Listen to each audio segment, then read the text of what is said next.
Assalamualaikum warahmatullahi wabarakatuh. Kami dari kelompok 8 akan mempresentasikan filsafat iluminatif. Di sini saya akan menjelaskan tentang biografi Surawardi al-Maktul.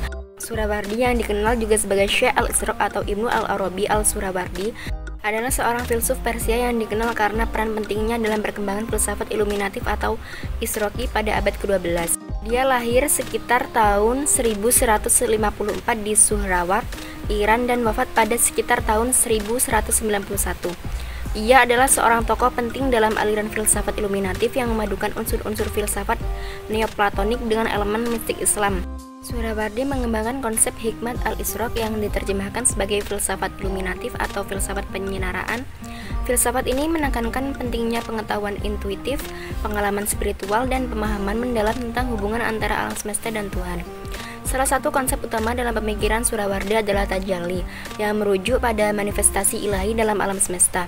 Ia juga menekankan pentingnya intuisi dan pengalaman langsung dalam mencapai pemahaman yang mendalam tentang alam semesta dan Tuhan. Surawardi mengembangkan gagasan tentang alam terang, Masyriq al-Azkar, dan alam gelap, Maghrib al-Azkar, yang melambangkan tingkat pemahaman yang berbeda dalam pencarian ilmu pengetahuan dan kebijaksanaan. Meskipun hidupnya singkat, kontribusi dalam pengembangan filsafat iluminatif telah mempengaruhi banyak pemikir dan filsuf Islam selanjutnya, dan pemikirannya masih menjadi bahan kajian penting dalam sejarah filsafat Islam. Sekian penjelasan tentang biografi Surawardi al-Maktul, selanjutnya akan dilanjutkan oleh rekan saya. Baik, terima kasih. Untuk materi selanjutnya akan saya lanjutkan, yaitu tentang karya-karya Syihabuddin Suhrawardi al-Maktul. Beliau adalah seorang penyusun risalah-risalah. Salah satu karya-karyanya adalah risalah filsafat yang membahas tentang gaya iluminasi, seperti yang akan kita bahas pada kali ini. Dalam setiap karya utama Suhrawardi al-Maktul, beliau selalu membuat rujukan silang yang jelas pada risalah-risalah yang lainnya. Hal ini membuktikan bahwasannya setiap karya-karyanya ini disusun dengan bersamaan, yang mana karya-karya ini sudah dipertimbangkan dengan baik bersamaan dengan karya-karya yang lainnya. Dalam ringkas hidup yang sangat singkat, beliau mampu membuat beberapa karya dalam bentuk bahasa Arab maupun bahasa Persia dengan jumlah sekitar 50 judul buku. Tulisan-tulisan beliau dibagi menjadi 5 kategori. Yang pertama, karya besar yang bersifat doktrinal dan mengandung unsur didaktik seperti takwiklan, kitab yang membahas tentang isyarat-isyarat, muqawamamat, kitab yang membahas tentang perlawanan-perlawanan, dan begitu pula karya-karya yang lainnya.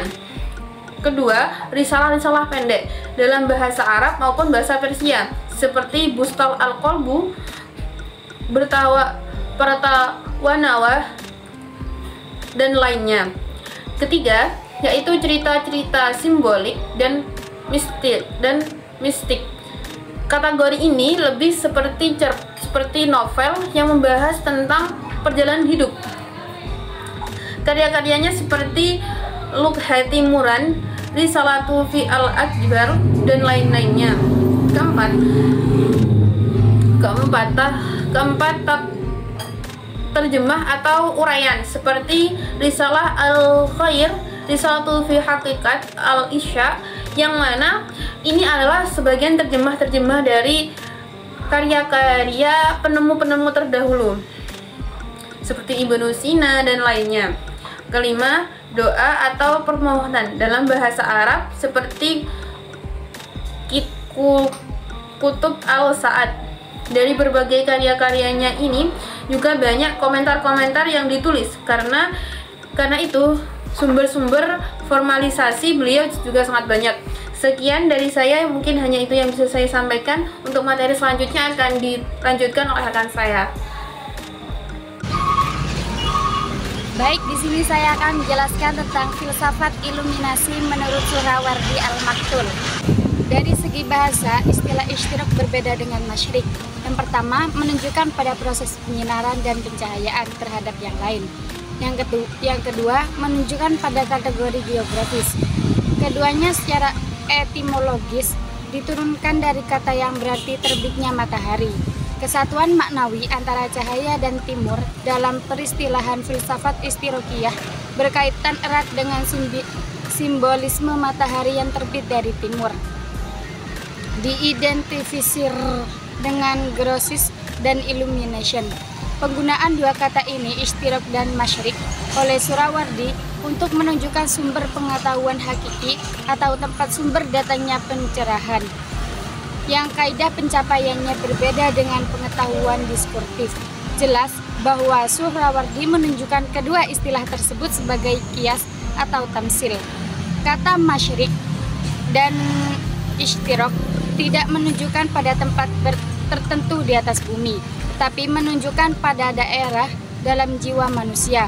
Tempat pengetahuan atau pencerahan berasal dari Ibnu Sina menyebut daerah tersebut integrasi atau akal murni, sedangkan Imam Ghazali menyebut an-naf al-kulliyah atau jiwa sejagat. Untuk pencapaiannya digunakan kaidah-kaidah yang harus ditempuh melalui perenungan batin dan intuisi intelektual. Definisi menurut ilmu nasi didasarkan pada perolehan pengetahuan langsung tentang suatu yang real dan tidak lebih dahulu. Ada yang disamakan dengan cahaya, suatu prinsip real mendasar dari metaphysical illumination. Bagi Surawardi, cahaya adalah definisi yang menjelaskan dirinya sendiri. Melihat cahaya atau mengalaminya berarti mengetahuinya. Jika ada sesuatu yang tak perlu didefinisikan atau dijelaskan, berarti suatu itu sudah sangat jelas dengan sendirinya. Karena tidak ada yang lebih jelas daripada cahaya melebihi suatu yang lain. Cahaya tidak membutuhkan definisi. Inilah paradigma dari filsafat iluminasi, yaitu pemaparan konsep cahaya. Yang dimaksud dengan cahaya di sini adalah pancaran dari rahasia ketuhanan. Ia merupakan hakikat yang melalui definisi, sebab sudah nyata dan jelas dengan dirinya. Hakikat segala sesuatu menurut illumination terdiri dari cahaya dan kegelapan. Sekian dari saya, selanjutnya akan dilanjutkan oleh rekan saya. Baik, di sini saya akan menjelaskan tentang epistemologi iluminasionis menurut Surawardi Al-Maktul. Berdasarkan kajian epistemologi, klarifikasi ilmu dalam wacana pemikiran Arab Islam dapat dibagi menjadi 3. Yang pertama yaitu yang terdiri dari ilmu nahwu, fikih, kalam, dan balaghah, menggunakan metode qiyas al-syahid untuk memperoleh ilmu. 2. Ilmu irfani yang terdiri dari peramalan yang menggunakan kasyf sebagai metode pencapaiannya. Yang ketiga, ilmu burhan yang antara lain terdiri dari ilmu mantek, matematika, ilmu kealaman yang menggunakan eksperimentasi, penalaran, dan mengumpulkan sebagai metodologinya. Filsafat yang dikembangkan Surawardi masuk dalam kategori irfani. Filsafat Surawardi merupakan ilmu yang diperoleh dengan kehadiran atau yang kecenderungannya dibedakan dengan ilmu perolehan atau peripatetisme. Secara aplikatif dalam epistemologi iluminasi terdapat 4 tahap yang harus dilalui untuk memperoleh ilmu pengetahuan. 3 tahap pertama menggarap persoalan pengetahuan yang diikuti oleh tahap keempat yang memaparkan pengalaman. Tahap pertama ditandai dengan persiapan pada diri filsuf. Kedua, anur la ilahi. Tahap ketiga atau tahap konstruksi yang ditandai dengan perolehan dan pencapaian pengetahuan tak terbatas, yaitu pengetahuan iluminasionis itu sendiri. Tahap keempat dan terakhir adalah pendokumentasian atau bentuk pengalaman visioner yang ditulis ulang yang memiliki daya intuitif. Jadi, dengan menjalani aktivitas-aktivitas dalam musyahadah wa mukasyafah. Baik, mungkin itu saja yang dapat saya sampaikan. Selebihnya bisa dijelaskan oleh rekan saya. Baik, saya di sini akan melanjutkan materi selanjutnya.